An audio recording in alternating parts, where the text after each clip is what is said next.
Well, welcome everyone to our October 2014 Referral Coach Academy coaching call.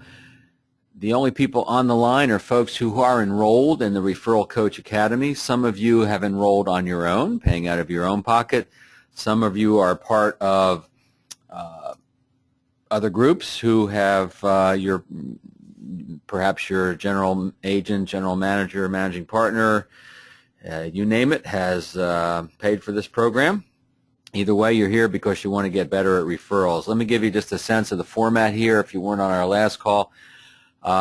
This is really, we've got scheduled an hour. We don't necessarily have to use the hour. It just depends on your questions. So I want you to get ready to start. If you haven't already, start typing in your questions into the question box. This is specifically a coaching call for what's happening for you right now. If you've had a success, I'd love to hear the success. I'll comment on it. People will learn from it. If you have a question, obviously a challenge, something, I don't care how specific it is to your world, we'll address it as best I can. Let me give you my email address. You know we have the Talk to Bill feature in the Referral Coach Academy. Please use the Talk to Bill feature, but you can shoot me an email directly. I'm happy to chat with you at any point in time. It's billcates@referralcoach.com. Go straight to me, billcates@referralcoach.com. And we will be doing these every month. We haven't locked in a steady day or date yet, but we'll start trying to create a routine pretty soon. So this will become fairly predictable. Even if you don't have a question or a challenge, please hang in there. Hopefully you'll learn some stuff. You know, the goal here is to do a few things. First of all, it's to create awareness for you of what's possible, give you a sense of my thinking behind the strategies, behind the tactics that I teach, so that you can create something that works for you. Everybody adopts little pieces of what I teach and makes it theirs, which is great because I learn from that, you learn from that, and we all make it work for each other. And if you have an opportunity to share this, to not keep this a secret, please talk about the Referral Coach Academy with other clients, with other colleagues, I should say. Look, just this coaching call could be worth your membership, because every month you're going to get renewed, reinvigorated around this. We're going to tweak, fine-tune a little bit, make you aware of something that you forgot about. We're also going to start a regular thing where we're going to be interviewing folks who are doing very well with referrals, either my system specifically or just doing well with referrals in general, and we're going to learn from them, and we're going to post them in the Referral Coach Academy every month. And so I'm hoping just this interview and that the interview and this coaching call, that alone will make it worth your few dollars a month for this. So let me just, as you type in your questions into the question box, I don't see any typed in yet. Please, I hope you came with questions. That's the whole point of this call. I do want to review a few key parts of my process, the system in general, that I hope you'll find helpful and reinvigorating. First of all, you got to have the mindset, right? You have to have the awareness of the opportunity. You have to understand that people would prefer to meet you through referral above any other way.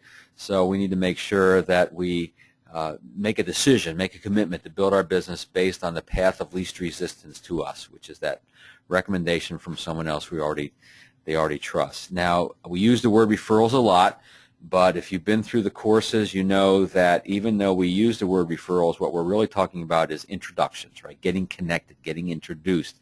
In my mind, for my own business, it almost doesn't count until I've been introduced, right? If someone says they're going to tell someone about me, great.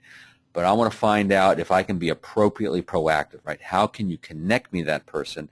Not just how can you talk to me about that person, but how can you connect me to that person?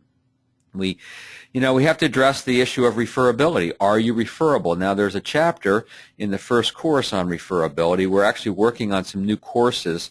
One of the new courses is how to get more referrals without asking for them, where we're going to really immerse ourselves into this concept of referability. But let me give you one statistic that you'll probably hear me repeat over and over again if you keep coming on these coaching calls, because it's a very powerful thing to know. Number one, there's a low correlation between satisfied clients and giving referrals. It surprised me when I saw this in the study done by Julie Littlechild with Advisor Impact. But what we know about satisfied clients is there's a high level of loyalty. Satisfied clients stay with us, and that's good. That's important for our business. But there's a low level of referral giving. Only 20% of the folks who said they're satisfied, gave referrals in the previous 12 months. So client satisfaction, client loyalty are not enough. We have to get to that next level of relationship, and that's what we call the engaged client. Who gives referrals? Engaged clients. In this study, 98% of engaged clients gave one or more referrals to their advisor or agent in the preceding 12 months. Now, the good news is you don't have to wait a long time to create an engaged relationship. You can often create that sense of engagement very quickly. Now, one key element, there's a lot of things that go into this, and we'll be bringing the course out over the next few months for you, but one of the key elements is you talking about your client service model, your client service promise, how you're going to stay in touch.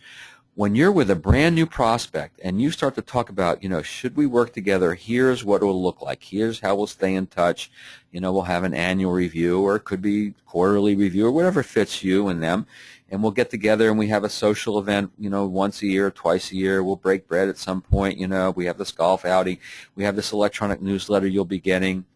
Whatever it is, whatever your model looks like, you got to have a model. Talk about that model, because even though they haven't made a decision to work with you yet, when you talk about that model, that creates that sense of engagement with you, and they're starting to feel engaged with you, because good chance whoever they worked with before you didn't have a model, didn't follow a model, didn't talk about the model. So have a client service model, use the model, obviously, and then talk about it. That creates a sense of engagement. Now, you already know about the value discussion. If you've been through the second course, you've seen about the value discussion. If you've seen me speak before, you know that that's really the cornerstone, the linchpin to making all this work. And checking in early, even with your prospects, creates that sense of engagement. Here's something the study found. 40% of people who gave referrals did it because their advisor or their agent asked for a referral. 40% did it because they were asked. And that's actually a pretty good number. It's not a bad number. But 72% gave a referral because they were asked for feedback. They were asked for input on the process, on the client service model, on the relationship, on the communication. So we know that that value check-in, that discussion, not only does it create a sense of engagement, it creates a sense of engagement where they get in touch with the value, and it can create referrals without even asking. And then you put the two together where you're having this value discussion and you're also asking. You've got both of those energies going on at the same time. It's a very powerful combination. And that the study that Julie Littlechild done, she's done multiple studies in this area, has really, for me, confirmed everything I've been teaching for the last 20 years, that I've seen anecdotal evidence that it works, and hopefully now you're starting to experience that as well. So it's very important that we create that sense of engagement. Now, it moves beyond that from the beginning of the relationship. Then we have that client service model in place, and we follow that, and the engagement can actually grow over time if you're working your book, if you're staying in touch with your clients. You're creating this engagement over time, and some of the best referrals you get come later. And some people who aren't willing to give referrals because they don't feel that sense of engagement early on are happy to do it later because the relationship's expanding. Now, you might say there are three levels to client engagement. There's the first level is that value, that continued value, that perception of value. They see they're getting value in having a relationship with you. That's the first cornerstone in being referable, right? We got to make sure that they see the value. They may like us, but if they don't see the value, they may not refer us. Now, the next level is that business friendship, right? The business friendship is where you've learned about them, you've become a confidant to them, they've shared their vision, their sense of what they want in their life related to the work you do, and then you share a little bit of yours, and they like you, and they want to help you, and you want to help them, and it just becomes this business friendship where the relationship goes beyond what first brought you together in the first place. And then the third level of client engagement is where you pull back the curtain of your business a little bit. You've heard the concept of an advisory board, a client advisory board. That's like the ultimate client engagement, where you really do pull back the curtain of your business and you say, here's where I am, here's what I'm trying to do, here's where I'm headed. I'm helping you get where you want to go, you can help me get where I want to go, and everything becomes transparent. But you have to have that business friendship first. It's hard to go from the value to that pulling back your curtain. You see, how referrals have been taught in this industry quite often is this, and you've heard this. Let me tell you how I get paid. I get paid in 2 ways, or I'm trying to build my business. I can really use your help. You're trying to go from no value to opening the curtain behind your business and having them really want to help you. So you got to bring the value first. There's a sequence here. You got to build the business friendship, and then you pull back the curtain. And the good news is that can happen quite often very quickly, sometimes in the very first meeting if you have an open personality person. So that's something I wanted to cover to make sure you guys are working on that part. Now, you're already referable with a lot of your clients. You're getting some referrals without asking for them, right? So let's start to dive into your questions a little bit here. And you have my email address, and you know about the Talk to Bill form. So if something occurs to you later after this call is over, then please, shoot me an email, use the Talk to Bill form, and we'll clarify. Usually how I do this is if I can answer with an email, great, that's what I'll do. Sometimes I'll post the question and answer, making you anonymous. I'll post it into the Referral Coach Academy. I hope you guys have gotten in there into the file vault and checked out some of the questions that people are asking me, and I'm posting some of those when I feel they're of value to a large group, or the group as a whole, I should say. And if we can answer with an email, that's what we'll do. But if, look, we have to get on the phone for 5 minutes, I'll get on the phone with you for 5 minutes. I typically do it when I'm driving somewhere, and, we kill 2 birds with 1 stone. You keep me company. So I am now going to get into the questions. We're just going to do them as they come up. If you don't have a question, don't worry. You're going to get some value out of this anyway. We are recording this. We will post the recording. We'll let you know about that. I'll probably send you a link to it just between me and you, and then we'll post it, of course, into the Referral Coach Academy site. So first person says, when I bring up the referral conversation, sometimes people jump right to I don't know anybody before we get started with the brainstorming. Okay, so now obviously I'm not there watching you, listening to how you're doing this, and so that sometimes makes a big difference.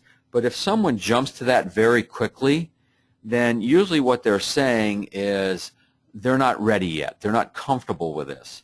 Now, sometimes you can help them get comfortable and ready for it. Sometimes you have to back off. Sometimes you haven't really earned the right.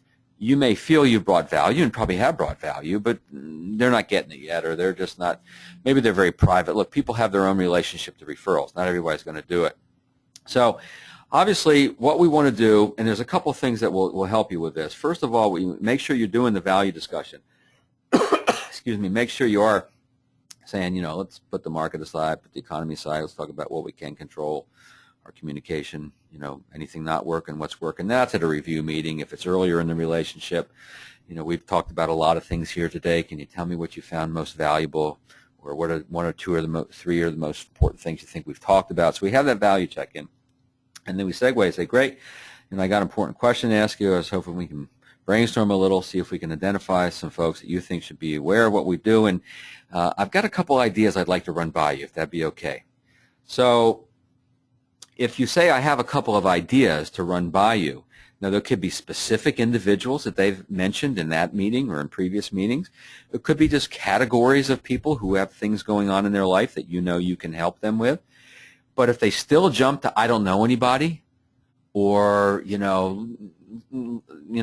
me talk to them first, or give me some of your cards, now you've got someone who's feeling a little uncomfortable about this conversation.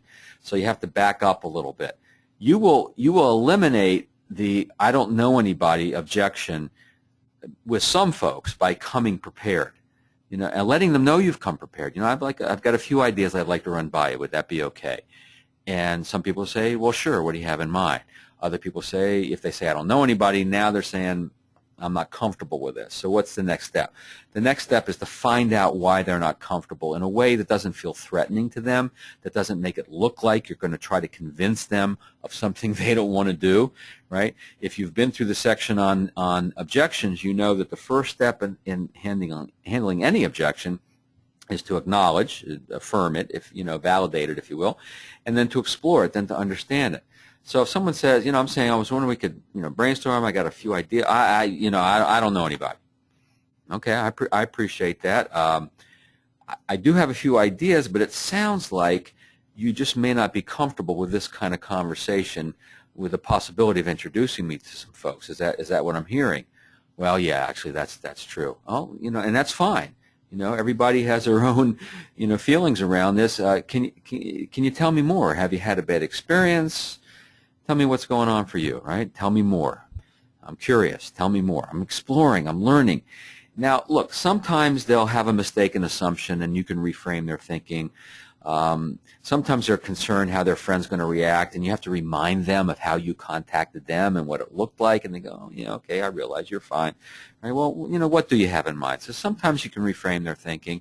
And look, sometimes you have to back off, but at least you've learned a little something, and you've learned what their relationship to referrals are, and you haven't pushed so hard that they'll never go there, but you've nudged the process a little bit. And what we do know is that people who don't give referrals when we ask, many of those people will do it later.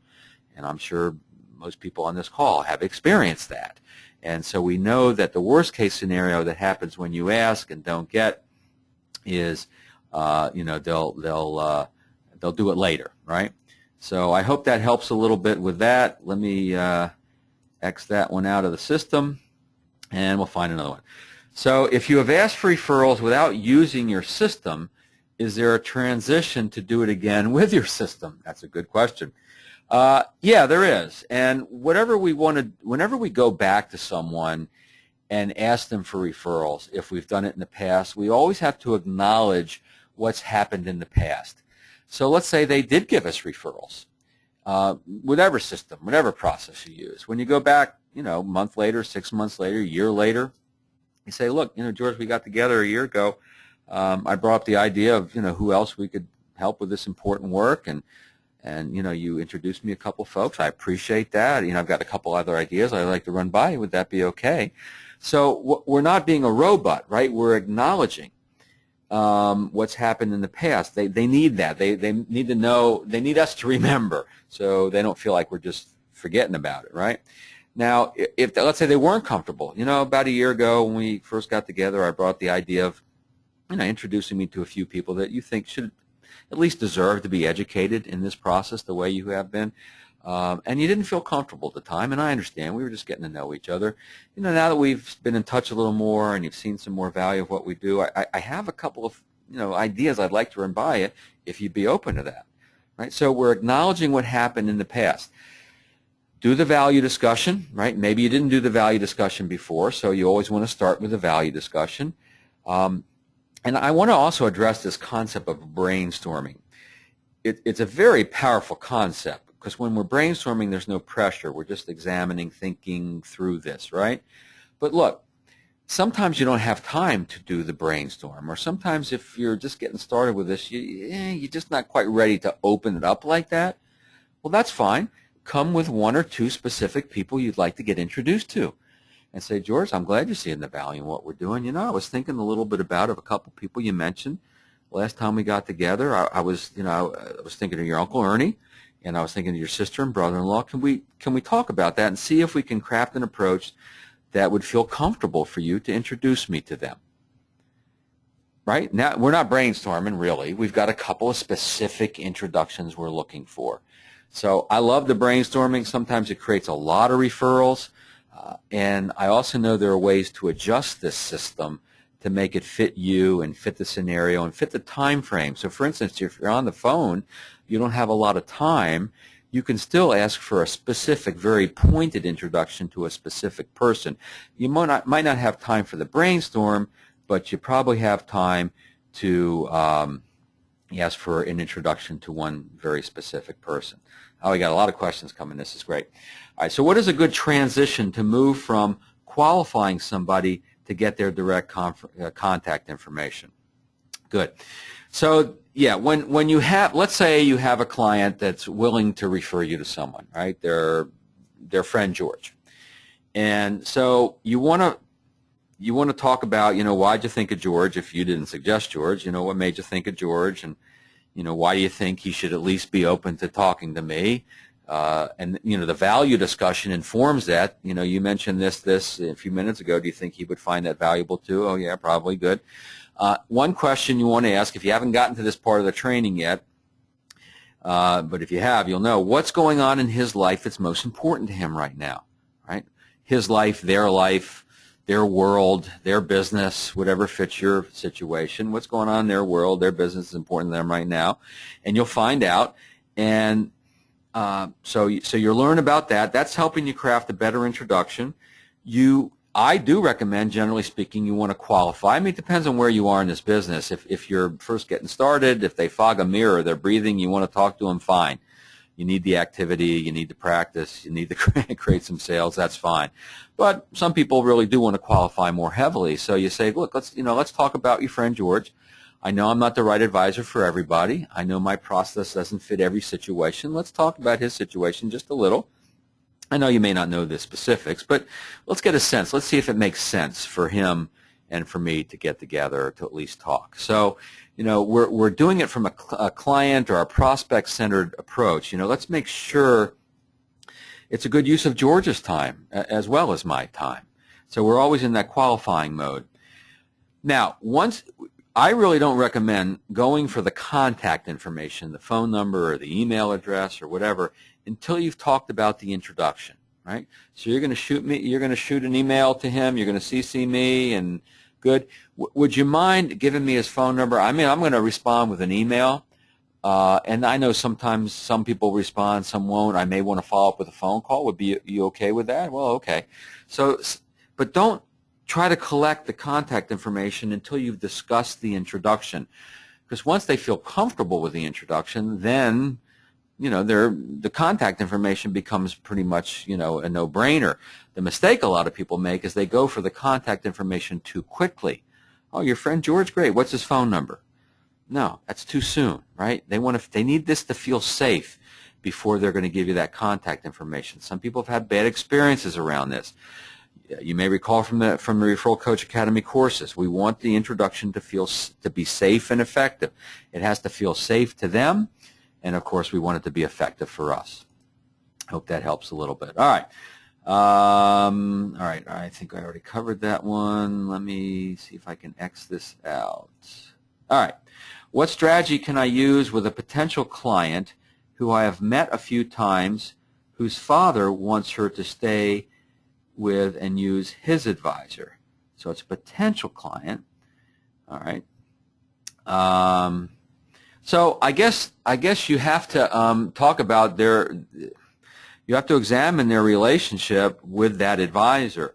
Look, if they're really happy with who they're working with, and you've run a few ideas by them, if you've asked them, have you handled this? Do you have an actual plan in place, or have they talked to you about long-term care insurance or DI, or well, you wouldn't say DI, you'd say disability. You have disability through your employer, but are you aware that most employers don't provide enough disability? Oh, I didn't know that. So you want to ask good questions that get them thinking. That's critical with these potential clients, that we're asking good questions, that we're saying, look, you may have everything totally in place, and you may not. So I would love to ask you a few questions and just see. And if you're happy with your advisor, great. So you see, if you've got a referral prospect and you go to that prospect and you ask some good questions that help them think through their situation, do they have all their bases covered? And you find out that they do, and they're very happy with who they're working with. Well, first of all, you can't try to pry that person away from the advisor, because that's going to backfire on you, especially with your referral source, if this person isn't liking that. Second of all, if you're going to get great feedback to your referral source, right? Yeah, we talked, and he asked some great questions. He wasn't pushy, made me realize that I wasn't covering some bases. Look, I'm really happy with who I'm working with, and I wasn't ready to change, but this was a great call. Thank you. So now what? Now your referral source sees that referring you to someone is going to be valuable to that someone, whether they work with you or not, and that makes you more referable. So the key here is the questions you ask, right? It's all about the question. So let me recommend a book for you guys. It's about $10, this book, and it's called Questions Great Financial Advisors Ask. Questions Great Financial Advisors Ask.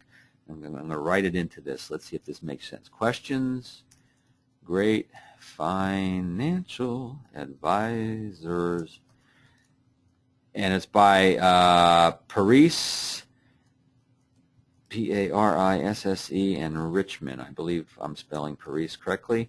get it at LinkedIn, not LinkedIn, sorry, get it at Amazon, $10. Now, it's really the last quarter of the book. The whole book is pretty decent, but it's the last quarter where they start to give you some good questions that help you ferret out situations. Not all of the questions are going to fit your situation. Not all the questions are going to fit your personality, but I dare you to read that book and not walk away with 2 or 3 or 4 really good value-creating questions, what I call high-value questions, because they create value for your prospect or your client and sometimes create value for you. All right, hope that helps. So if you are close to a client, would you recommend using them for practice? Yeah. In fact, I've seen many advisors and agents do that. People attend my boot camp. We have a boot camp every year. The next one's in March, and where we get together for a day and a half and we practice this, and and I've had people go back or leave even just a short training session. And where do you start with this? Clients who love you, right? You start with clients who love you. You practice us at the path of least resistance for you and for them. So I can't tell you how many times over the years, I've been doing this for 20 years, advisor, agent clients have told me, yeah, I went to a client and I said, I've just been through this process and this guy taught me how to ask for referrals or introductions, and, can I try it out on you? And the client say, well, sure, give it a shot. So yeah, if a client loves you, if you've got that close relation, when love in quotes, then absolutely, especially if they're a small business owner or a salesperson or other professional who should also be getting referrals, that's a very powerful thing, because what happens, you become very transparent about this referral stuff. They're actually learning from you, and then referrals actually get easy, and they say, oh, I should be doing this myself. So yeah, it's a great question. I'm glad you brought it up. One of the things that I've discovered is that when you teach people what you know about referrals, when you teach centers of influence, when you teach prospective clients who maybe own a business or they're in sales or they're another professional or clients, what you've learned about this, whether it's through me or other folks, I've had people buy copies of my books to give them to some of their clients in centers of influence. What happens there? Well, you're teaching them what you're learning about referrals, then the referral conversation becomes totally transparent, and it gets very easy to get referrals from those folks. So that idea of teaching what you're learning does a couple things. First of all, it cements the knowledge for you, which is good. You feel more confident in it, and you're starting to help other people with referrals, and then the referral process becomes very transparent, becomes very easy to get referrals.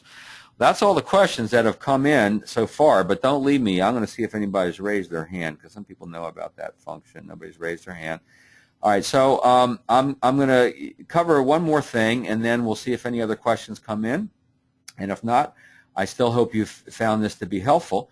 So I want to talk a little bit about LinkedIn. And, depending on your company, your broker-dealer, your FMG, or whoever you're working with, they may allow you to do certain things with LinkedIn and not do certain things with LinkedIn. And it's still kind of the Wild West out there. And because of FINRA and other regulatory bodies, they have to be very careful. But here's some basics. Have as robust a profile as you can have, right? Make sure your profile is as robust as it can be, as a compliance will allow you. Have a current picture. And in your profile, don't just talk about the work you do in a way that's compliance approved. Also, talk about yourself a little bit. Any hobbies, interests. Make yourself a real person. You've got to have an online presence, and you got to have a web page, a website, and you got to have a LinkedIn site. It's very, very important. If depending on who you work with, if you pay for the professional level, then sometimes you can really make it look special with a background graphic and stuff like that. Now, it's okay to post things on your site, compliance approved, of course, but for most financial professionals, the real jewel, the real money, the real turning LinkedIn into an opportunity is the introductions. So make sure you invite all your clients to link with you. Use a personal invite, not just the standard language. When you meet with a prospect, if you have a substantial phone conversation or you meet with them in person, invite them to connect with you as well. And then what you start to do, if you're targeting any kind of a niche, whether it's executives or owners in a business, in an industry or its employees in a specific company, that's where LinkedIn really becomes powerful, and where you can do a search and then you can see who in your contact base is connected with someone else. And I've seen maybe people get connected. And this is really a teaser for a webinar we have coming up on November 18th. It's free. Don't worry, I'm not trying to sell you anything other than attending this free webinar. So you're probably already a subscriber to the Referral Minute, in which case you're going to get notified of this webinar on November 18th. If you're not a subscriber to the Referral Minute, make sure you do. Every Wednesday we come out with a video tip that you can watch, listen to, read transcript if you want. Minute and a half, 2 minutes is as long as we go. So go to referralminute.com, referralminute.com, and subscribe. But if you're already a subscriber, then you'll see that. And I'm bringing in Crystal Thies, who is a former financial advisor, so she understands the world of compliance around this, and she monitors that with different firms, and so she knows pretty much what's allowed and what's not allowed.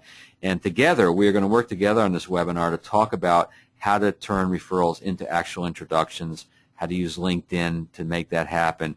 We're calling it Show Me the Money with LinkedIn, because everybody's thinking LinkedIn could be this time suck, and it could be a time suck if you don't really use it proactively. So I did get another question come in, so hang there with me. Using your introductions book, how can I avoid coming off robotic when I go through the questions to get info on each person? I have 5 or 6 referrals. It can end up being repetitive. What do you suggest? Yeah, it can be. There's no question. Now, the Introductions Journal is this black journal we make available. Some of you have seen it on the Referral Coach Academy. It's a great tool. So here's a few ways to use the Introductions Journal. First of all, when you can collect a few names on a legal pad, yeah, I talked to my friend George, yeah, my sister Sue, and okay, great. And then you open up the Introductions Journal and say, I have a special place I like to collect this information, and it prompts me to make sure I learn a few things about who I'm being introduced to, so that everybody feels comfortable and we at least pique their interest. And so I've got some questions I want to ask you. Now, if you're finding that some of the questions are just taking too long, then, pare it down a little bit. That's fine. You can also, have this conversation, some of this later. You can get some of the information now with some of the folks. If you can tell they're getting antsy and you're running out of time, you can reach back to them and you get 3 or 4 in the meeting, and you can do the next 2 the next couple of days. That's fine.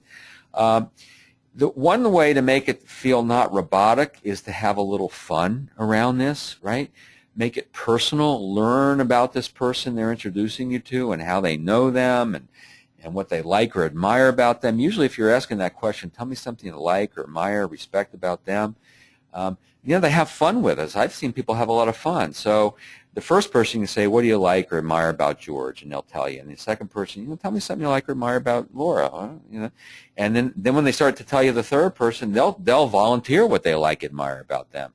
So I don't have like a perfect silver bullet for you on this one, but I think the more personal and the more fun you can have with this, the more effective and more powerful it can be, and less robotic it seems. So that appears to be all the questions. So we will be doing this every month. Please do not keep Referral Coach Academy a secret. I'm going to stop recording. We'll get the link out to you. If you want to listen to this again or share this with your colleagues, please share this with your colleagues. I hope you found this helpful. Stay in touch with me. And the Referral Coach Academy, we're going to keep adding material on a regular basis. We're going to do the coaching calls, the interviews, keep bringing good stuff to you, because we need to make your membership worth it to you, right? We need to make sure we're bringing the value to you on a regular basis. So thanks again. Shoot me an email if you have any comments or questions. And remember, who are you going to be introduced to today? Thanks for being here, guys.